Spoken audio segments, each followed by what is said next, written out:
Welcome back to another special episode of Streetpreneurnetwork, and today I have a very special guest. He's in the liquor industry, has his own liquor brand, is making a lot of headwaves in the industry, and I want to welcome Jermaine Bomade to the show, sir. And he's the CEO of Bomade Vodka. Yes. Welcome to the show. Thank you for having me. Thank you. You're welcome, man. We definitely want to talk about it. What you're doing. You're the first liquor brand that I have on this show. Okay. And it's definitely an accomplishment for us, as well as we want to highlight you and definitely get your brand out to the masses. Okay. Tell us a little bit about your background and where you from, man.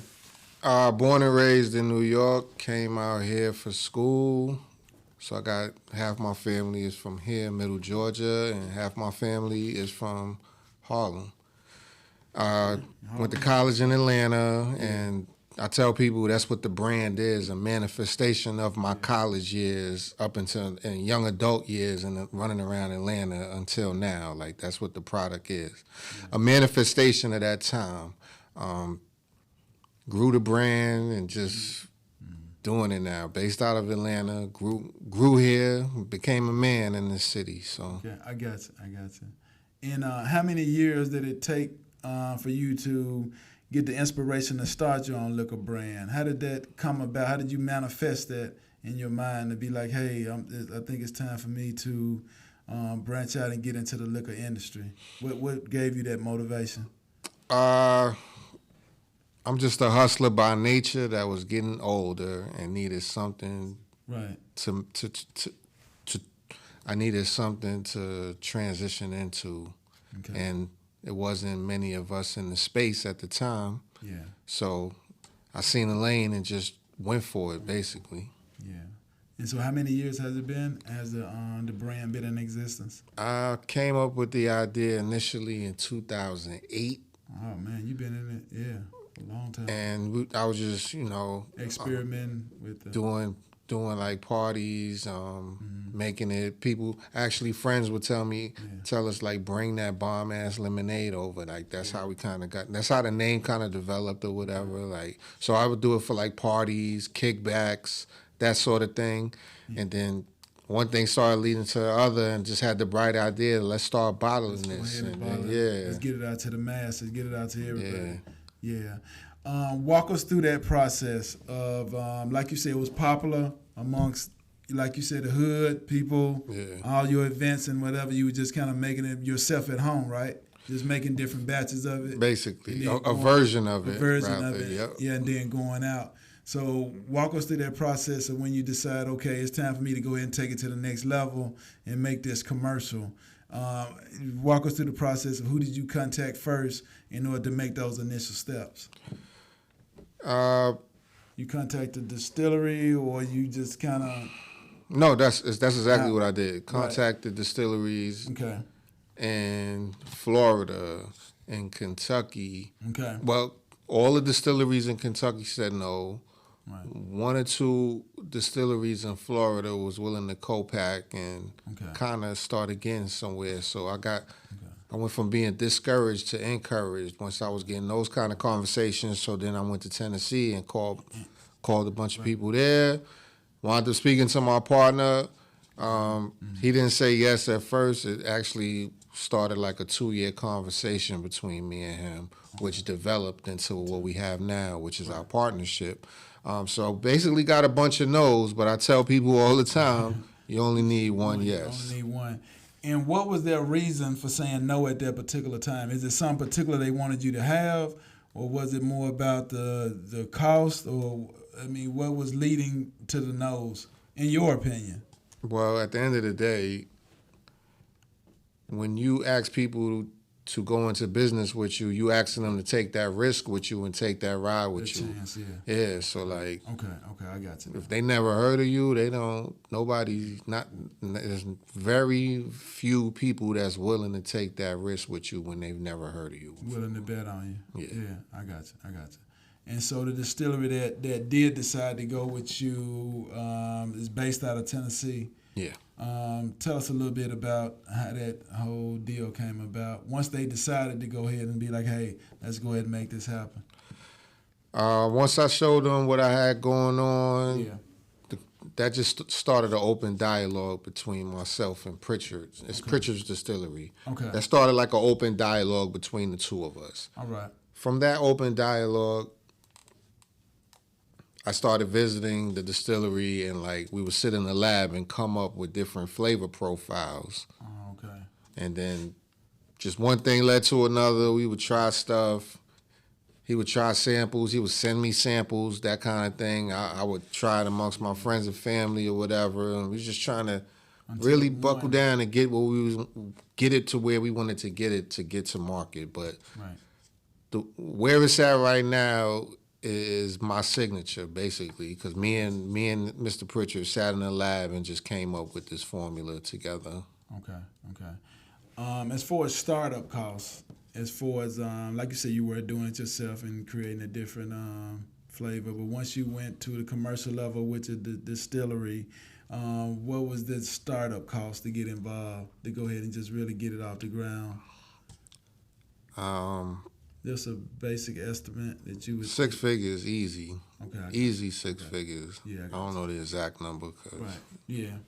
Just, But yeah, easy. 6 figures, yeah. Easy. And that comes down to everything.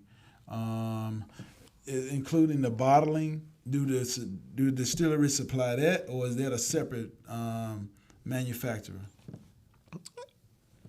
It's outsourced, basically. That's basically outsourced. Yeah, you get the bottles from China or whatever you get them from, and get your ingredients, and then that's the whole thing what the distillery does. They bottle it. Okay. So they put the labels on the bottles, they put the caps on top of it, like they do the whole. Yeah. They do the whole process, basically. Okay. Yeah, we're just trying, for those that trying to get a feel for what it is that the process. So, they do everything from the bottling, like you said, to the labeling and to the mixing of the spirit, everything. They do all that. Yes, sir. Okay, good. We want to touch on getting it into retail stores. Okay. What is that process like? Do you have to go out and contact the retail stores, or do another third party do it? Or nah, we have to call. And every brand is their own sales. They have to have their own sales team to work in concert with the distributor. Okay. So you have your people go out and sell it, convince the store owner to bring it in, or to the buyer at the store to bring it in. That's when the distributor comes in and delivers. Okay. And then repeat that process over and over. Just keep flipping over and over and over again. Yeah. Do they start you off with a certain amount? Like, hey, we need to bring 2 cases, or it just depends? I know each store. It just depends on what they. Right. Is it talking about the store, on the store level? The retail store, yeah. Yeah, it depends on what. I know some of them probably have a minimum requirement. Yeah, it's like this. If the more you buy, the better a deal is, per se. Okay, I got you. But again, you're asking a store that hasn't heard of you to buy a lot of your product. With no proven track record. Yeah. So sometimes they'll bring in a case just to see what you can do, or then you build it up from there, basically. Right. And your branding, how successful has your branding been? I know you do a lot of social media, YouTube, and things like that. How is the branding process going? Are you trying to get reps in different markets as far as your reps are concerned? Or influencers are really big right now in that space? Trying to get it all. Trying to get it all. You name it, we trying to get it. Yeah, we're being a minority-owned brand. You're already behind the curve. Yeah, so we need every resource possible to get this thing to where we're trying to get it to, basically. Yeah. Okay. Going to get it to, rather. Oh yeah, no doubt. I know it definitely take time. And the flavor is that lemonade flavor. So is that something that majority of the people, like you said, you put it out there and let your people try it? Is that something the majority of people like the most? That particular. Lemonade is my favorite beverage of choice. Right. And not to sound cocky or nothing, but I'm one of them people that think like whatever I like, millions of other people will love. Yeah. So with that being said, I wanted lemonade to be the flavor profile of the spirit.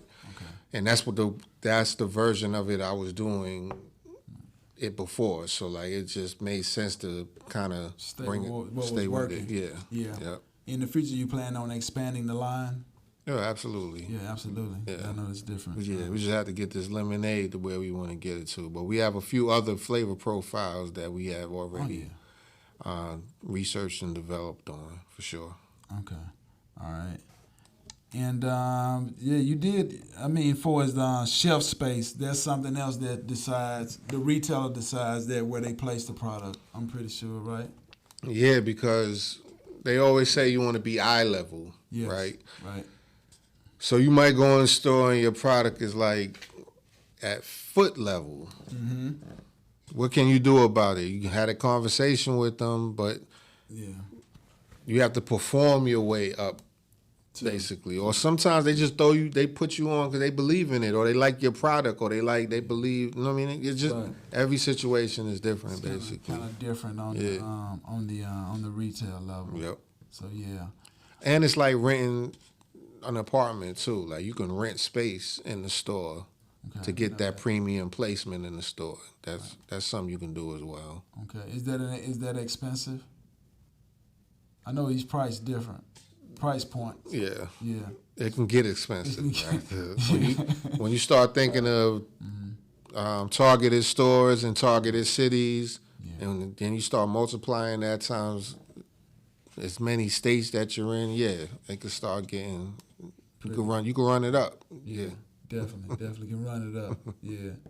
And do you own signature events? As far as hosting your own mixers and things like that, or you just basically do partnership with nightclubs and things like that?